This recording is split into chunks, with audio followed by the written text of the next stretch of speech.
Dear students, my name is Sabah and I am here to teach you chemistry class 9. आज हम study करेंगे chapter number 7 की exercise के MCQs। सबसे पहला MCQ है Which acid is not used as a food or mixed with food? पहली statement में वो हमसे पूछ रहा है कि कौन सा ऐसा एसिड है जो कि फूड के तौर पे इस्तेमाल नहीं होता या फिर वो फूड के साथ मिक्स भी नहीं होता, यानी फूड के साथ उसका किसी किस्म का कोई भी रिलेशन नहीं है। ऐसा acid which is not used as a food and which is not mixed with food, जिसको आप फूड के तौर पे भी नहीं यूज़ करते और फूड के साथ मिक्स भी नहीं करते। सो the right option is formic acid, D is the right option. Next MCQ is while baking करते हुए विच गैस, कौन सी गैस है जो कि रिस्पॉन्सिबल है for raising the bread and making it soft. Baking करते हुए ब्रेड जो है, जाहिर सी बात है आप देखते हैं वो एक डो तैयार की जाती है और जब वो डो तैयार होती है उसको बेक किया जाता है डो को, तो ब्रेड जब बनता है ब्रेड की शक्ल में आती है तो ब्रेड जो है वो राइज हुआ होता है, बहुत फूला सा होता है। अब वो जो ब्रेड के राइज होने की वजह है वो है जी एक गैस, और वो गैस होती है carbon dioxide gas. Next MCQ is predict the main characteristics of the reactions of metals with acids. Predict करें कि क्या कैरेक्टरिस्टिक्स होंगी उस रिएक्शन की जिस रिएक्शन में एक मेटल जो है वो रिएक्ट कर रही है विद एसिड्स। अगर एक मेटल एक एसिड के साथ रिएक्ट करती है तो क्या उसकी कैरेक्टरिस्टिक होती हैं उस रिएक्शन की। पहली है जी मेटल्स आर डिज़ोल्व्ड, जैसे फॉर एग्जांपल आप यहाँ पे एग्जांपल ले लें, आपके पास है मैग्नीशियम, उस मैग्नीशियम को आप जो है वो डिज़ोल्व करवा रहे हैं किसके साथ, हाइड्रोजन क्लोराइड एसिड के साथ। जब आपने इनको आपस में जो है वो रिएक्ट करवाया तो they will form a salt, एक सॉल्ट बन जाएगा इसके अंदर MgCl2 प्लस, बाकी इसमें रह गई हाइड्रोजन गैस। अब इस रिएक्शन को देखते हुए आप ये देखें ऑप्शंस, पहला ऑप्शन है इसका मेटल्स आर डिज़ोल्व्ड, तो मेटल उसमें डिज़ोल्व हो रही हैं। Metals are converted into salts, तो मेटल जो है वो सॉल्ट में कन्वर्ट हो रही हैं। हाइड्रोजन गैस इज इवॉल्व, तो हाइड्रोजन गैस भी इवॉल्व हो रही होती है ऐसे रिएक्शन में। It means D is the right option. All the above mentioned characteristics are true, so the right option is D. Next MCQ is how many hydro oxide ions, कितने hydro oxide ions जो हैं वो बनेंगे calcium hydroxide will release in water. Calcium hydroxide जो है ये आपके पास एक बेस है, इसको आप पानी के अंदर मिक्स करें और जब आप पानी के अंदर कैल्शियम हाइड्रोक्साइड को, हमें ये पता है कि हमने ये पढ़ा हुआ है बेटा कि जो कैल्शियम जो ऐसे कंपाउंड जो कि वाटर में डिज़ोल्व होके अपने हाइड्रो ऑक्साइड आइंस जो हैं उनको वहाँ पे लूज़ कर दें वाटर के अंदर, तो दे आर बेसिस। अब ये हमारे पास बेस है कैल्शियम हाइड्रोक्साइड, इसको वाटर के अंदर आप जो है वो मिक्स कर रहे हैं तो ये वाटर में जाके अपने कितने हाइड्रोक्साइड आइंस जो है वो रिलीज़ करेगी। हाउ मेनी हाइड्रोक्साइड आइंस, कितने हाइड्रोक्साइड आइंस उसमें से निकलेंगे। उसके लिए अगर आप ये जो है बेटा रिएक्शन देखें कि कैल्शियम हाइड्रोक्साइड की बात हो रही है CaOH ट्वाइस, कैल्शियम हाइड्रोक्साइड, और जब ये वाटर के अंदर जो है इसको डिज़ोल्व किया गया है तो वाटर के अंदर डिज़ोल्व होने के बाद ये अपने आइंस में चेंज हुआ, और जब ये अपने आइंस में चेंज हुआ है तो देखें कैल्शियम अलहदा हो गया और हाइड्रोक्साइड आइंस जो है वो निकल आए हैं बाहर। दो हाइड्रोक्साइड आइंस जो है वो कैल्शियम हाइड्रोक्साइड देता है जब इसको वाटर में डिज़ोल्व किया जाता है। सो द राइट ऑप्शन, यहाँ पे कितने कैल्शियम हाइड्रोक्साइड देगा, हाइड्रोक्साइड आइंस अपने दो हाइड्रोक्साइड आइंस जो हैं इसमें से रिलीज होंगे in water. So the right option is B. Next MCQ is in a neutralization reaction, neutralization reaction कौन से होते हैं, व्हेन एन एसिड, जब एक एसिड रिएक्ट करता है विद अ बेस, बेस के साथ, जब एक एसिड बेस के साथ रिएक्ट करता है तो उसको आप कहते हैं न्यूट्रलाइजेशन रिएक्शन। अब यहाँ पे भी न्यूट्रलाइजेशन रिएक्शन हो रहा है बिटवीन पोटेशियम हाइड्रोक्साइड जो कि बेस है एंड फास्फोरिक एसिड H3PO4 के साथ। अब एसिड और बेस का आपस में एक न्यूट्रलाइजेशन रिएक्शन हो रहा है।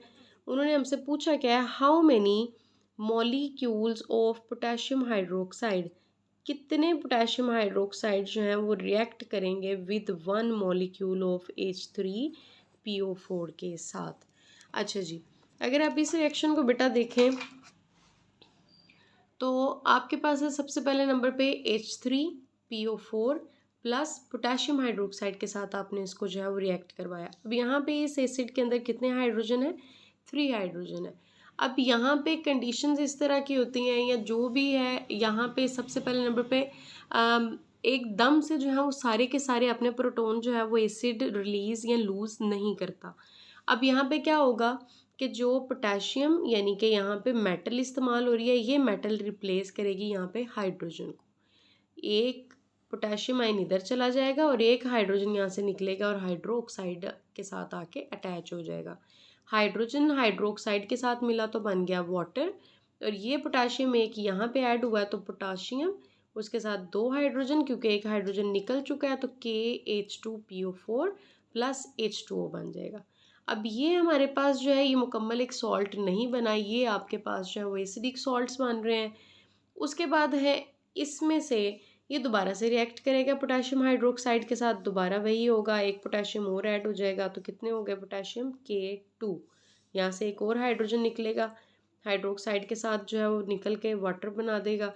और यहाँ पे आपके पास जो है बेटा यहाँ पे पोटेशियम 2 ऐड हो गए हैं, हाइड्रोजन एक और निकल गया तो K2HPO4 प्लस H2। नेक्स्ट दोबारा से एक रिएक्शन चलेगा लास्ट वाले हाइड्रोजन के लिए, फिर से पोटेशियम हाइड्रोक्साइड के साथ ही रिएक्ट करेगा, एक पोटेशियम फिर ऐड हुआ तो कितने हो गए पोटेशियम K3, हाइड्रोजन निकल गए, वाटर बन गया और अब हाइड्रोजन इसमें से ख़त्म हो गए हैं, K3PO4 plus H2O। Overall reaction को अगर आप देखें बेटा तो H3PO4 जो था इसको मुकम्मल तौर पे जो है वो इस सॉल्ट में चेंज होने के लिए 3 दफ़ा रिएक्शन करना पड़ा, यानी 3 पोटेशियम हाइड्रोक्साइड को इस्तेमाल करके ये मुकम्मल तौर पे जो है वो सॉल्ट में चेंज हो गया है। हमारे क्वेश्चन के अंदर उन्होंने क्या पूछा हुआ था, हमारे क्वेश्चन की तरफ अगर बेटा आप आएँ तो उन्होंने हमसे ये पूछा है कि अगर पोटेशियम हाइड्रोक्साइड और H3PO4 आपस में रिएक्ट करते हैं तो कितने पोटेशियम हाइड्रोक्साइड जो हैं वो रिएक्ट करेंगे H3PO4 के साथ। तो इसका राइट ऑप्शन है जी सी, 3 जो है वो मॉलिक्यूल्स आपके पोटेशियम हाइड्रोक्साइड के जो है वो रिएक्ट करेंगे H3PO4 के साथ। Next MCQ is which acid is used in the preparation of soap. Soap साबुन की इंडस्ट्री में साबुन की तैयारी के लिए जो है वो कौन सा एसिड इस्तेमाल होता है, तो यहाँ पे जी राइट ऑप्शन है stearic acid. Stearic acid is used in the preparation of soap. Next MCQ is which compound is formed when SO2 is dissolved in water. जब वाटर को SO2 इन दोनों को आपस में जो है वो मिक्स किया जाता है, यानी पानी के अंदर सल्फर डाइऑक्साइड गैस को शामिल किया जाता है, तो कौन सा कंपाउंड बनता है, तो कंपाउंड बेटा बनता है जी B option H2SO3। Next MCQ is which of the following contains oxalic acid. इनमें से कौन सी ऐसी चीज़ है जिसके अंदर ऑक्सैलिक एसिड मौजूद होता है। A option is the right option, tomato having a oxalic acid. Next MCQ is which compound, कौन सा compound in the following reaction, ये आपके सामने एक रिएक्शन दे दिया गया है, इस रिएक्शन में से पूछा जा रहा है कौन सा कंपाउंड ऐसा है which is behaving as a conjugate base, जो कॉन्जुगेट बेस के तौर पे काम करेगा। अब यहाँ पे अगर आप बेटा देखें तो यहाँ पे आपके पास CH3COOH वाटर के साथ रिएक्ट कर रहा है और आपके पास जो है वो प्रोडक्ट बन रही है CH3COO negative plus H3O plus positive. अच्छा जी, उन्होंने हमसे पूछा है कि इस रिएक्शन में कॉन्जुगेट बेस कौन सी है। ये एसिड है बच्चों, यहाँ पे वाटर एक्ट कर रहा है as a base.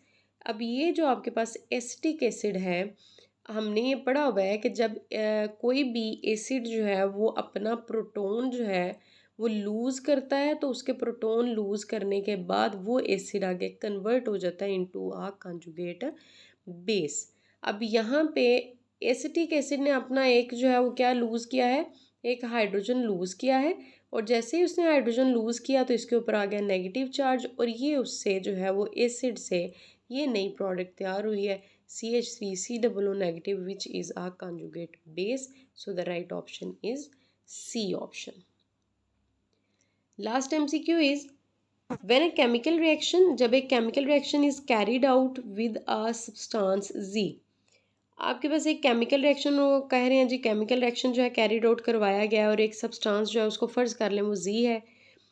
A gas is produced which turns red litmus paper blue. अब इस रिएक्शन के दौरान जिसमें एक सब्सटेंस के साथ रिएक्शन हो रहा है जेड सब्सटेंस के साथ, तो एक प्रोडक्ट तैयार हो रही है और वो प्रोडक्ट जो गैस तैयार हो रही है वो टर्न करती है यानी चेंज कर देगी रेड लिटमस पेपर को ब्लू में. What is the reaction?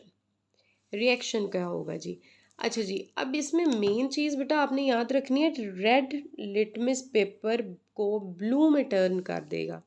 अब वो जो गैस तैयार होगी, जो गैस यहाँ पे तैयार हो रही है वो ये एबिलिटी रखती है कि वो टर्न कर सकती है रेड लिटमस पेपर को ब्लू में. इट मीन्स कि वो गैस बेसिक नेचर में होगी और बेसिक नेचर में एक ही गैस मौजूद है, वो है जी अमोनिया गैस.